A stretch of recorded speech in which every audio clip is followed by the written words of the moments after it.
রবিবার হলে মনে হয় পরিবারের সবাই একসাথে জমিয়ে খাওয়া দাওয়া করব। তাই আজকে রবিবারের স্পেশাল রেসিপি হলো রুই মাছের ঝোল। সকাল সকাল বাজার থেকে একদম টাটকা রুই মাছ নিয়ে চলে এসেছি। এখানে আমি মাছটাকে ধুয়ে পরিষ্কার করে নিয়েছি, দিয়ে দিয়েছি এর মধ্যে হলুদ গুঁড়ো, নুন, দিয়ে দিয়েছি কাশ্মীরি লঙ্কার গুঁড়ো, আর দিয়েছি অর্ধেক পাতিলেবু চিপে দিয়ে বেশ ভালো করে মাছটাকে মাখিয়ে নিতে হবে। মাখিয়ে 15 থেকে 20 মিনিট রেখে দিতে হবে রেস্টে। এখানে আমি একটা মশলা রেডি করে নিচ্ছি। এই মশলাটার মধ্যে আমি কি কি দিয়েছি আমি স্ক্রিনে দিয়ে দিয়েছি, দেখে নাও। আর এই মশলাটাই হলো আসল এই রুই মাছের টেস্টের কারণ। এই মশলাটা যে কোনো মাছে যদি রেডি করে দিতে পারা যায় তাহলে তো সেই লেভেলের টেস্ট। এখানে মশলাটা আমি খুব ভালো রকমভাবে ভেজে নেব। মশলাটা দিয়ে হালকা মিষ্টি গন্ধ ছাড়লে তখনই মশলাটা নামিয়ে আমি ঠান্ডা করে একদম মিক্সিতে মিহি পেস্ট করে নেব। এখানে আমি কড়াই তেল গরম করে নিয়েছি। এবারে ম্যারিনেট করা মাছগুলো এক এক করে খুব ভালো রকমভাবে লাল লাল করে ভেজে নেব। এখানে আমি মাছগুলো ভাজার জন্য খুব ভালো রকমভাবে তেলটা গরম করে নিয়ে গ্যাসের আঁচটা কমিয়ে দিয়েছি। আস্তে আস্তে ভাজা হলে মাছটা পুরোপুরি সেদ্ধ হয়ে যাবে। এখানে দেখো এক পিঠ কিন্তু মাছগুলো ভাজা হয়ে গেছে। এবার আমি আস্তে আস্তে খুন্তি দিয়ে উল্টে দেবো, দিয়ে বেশ ভালো করে লাল লাল করে মাছগুলোকে ভেজে নিতে হবে। তাহলেই কিন্তু এই রুই মাছের ঝোলের মাছগুলো খেতে কিন্তু টেস্ট লাগবে।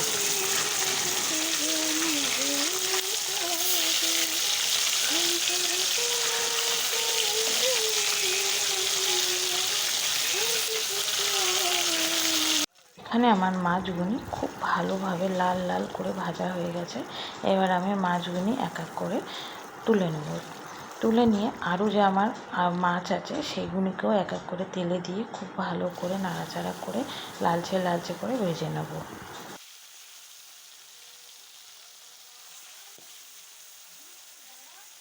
মাছগুলি এখানে আমার সব ভাজা হয়ে গেছে। ওই তেলের মধ্যে কেটে রাখা আলুগুনিকে দিয়ে দেবো। আলুগুনি আমি লম্বা লম্বা করে কেটে নিয়েছি।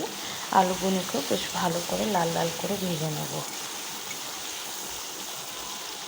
এখানে আমার আলুগুনি খুব ভালো রকমভাবে লাল লাল করে ভাজা হয়ে গেছে। এবারে আমি তেল থেকে আলুগুনি এক এক করে তুলে অন্য একটি পাত্রের মধ্যে রেখে দেবো। তোমরা যদি মনে করো এই মাছের ঝোলে সবজি দেবে, অনেকে পটল দেয়, বেগুন দেয়, দিতে পারো। আমি এখানে আলু দিয়েই দেখালাম। এখানে দেখো ওই তেলের মধ্যে দিয়ে দিলাম আমি গোটা গরম মশলা, আর বড় সাইজের 2খানা পেঁয়াজ কেটে রেখেছিলাম ওগুলোকেও দিয়ে দিলাম তেলের মধ্যে। পেঁয়াজগুলো বেশ ভালো করে নাড়াচাড়া করে খুব সুন্দর করে ভেজে নিতে হবে।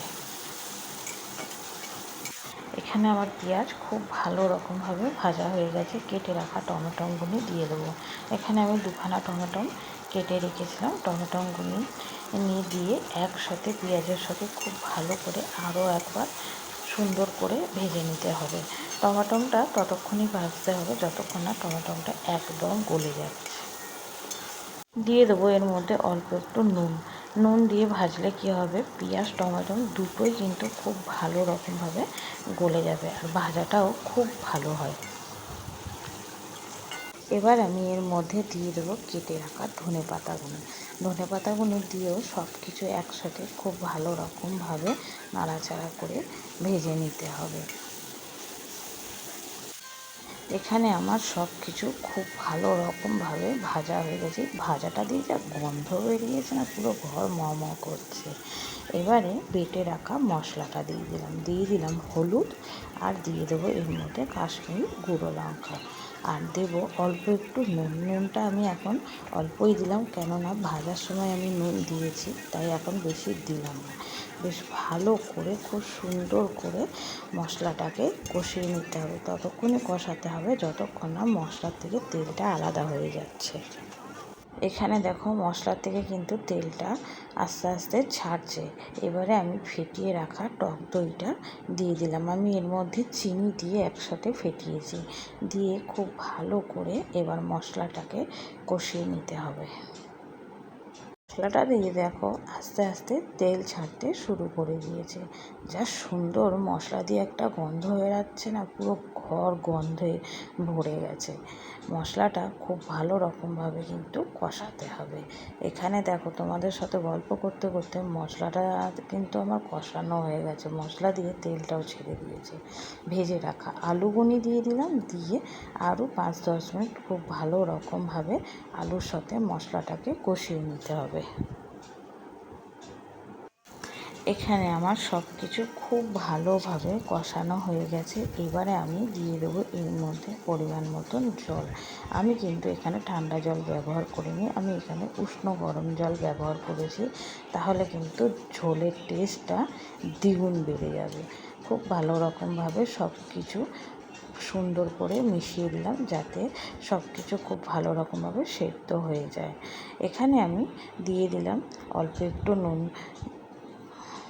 প্রথমেই বলেছিলাম যে আমি অল্প নুন ব্যবহার করেছি, পরে আমি ঝোল টেস্ট করে তারপরে আমি নুনটা দিয়ে দেবো। এখানে দিয়ে বেশ ভালো করে নাড়াচাড়া করে সেদ্ধ হওয়ার জন্য রেখে দিলাম।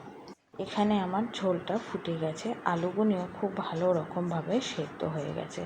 এবার আমি ভেজে রাখা মাছগুনি এক এক করে ঝোলের মধ্যে দিয়ে দেবো, দিয়ে গ্যাসটা হাই ফ্লেমে করে 10 মিনিট খুব ভালো মতন ফুটিয়ে নেব। তাতে কি হবে, মাছের মধ্যে পুরো ঝোলগুনি ঢুকে যাবে খুব ভালো মতনভাবে। এখানে আমার রুই মাছের ঝোলটা একদম রেডি হয়ে গেছে। দুপুরবেলা গরম ভাতের সাথে যদি এইরকম রুই মাছের ঝোল থাকে, খাওয়াটা একদম জমে যায়। তাহলে এবার তোমরাই বলো রুই মাছের ঝোলের রেসিপিটা তোমাদের কেমন লাগলো। যদি তোমাদের ভালো লেগে থাকে ঝটপট বাড়িতে বানিয়েও ফেলো, আর আমাকে লাইক কমেন্ট শেয়ার করতে একদম ভুলো না। আজ তাহলে আসি, টাটা।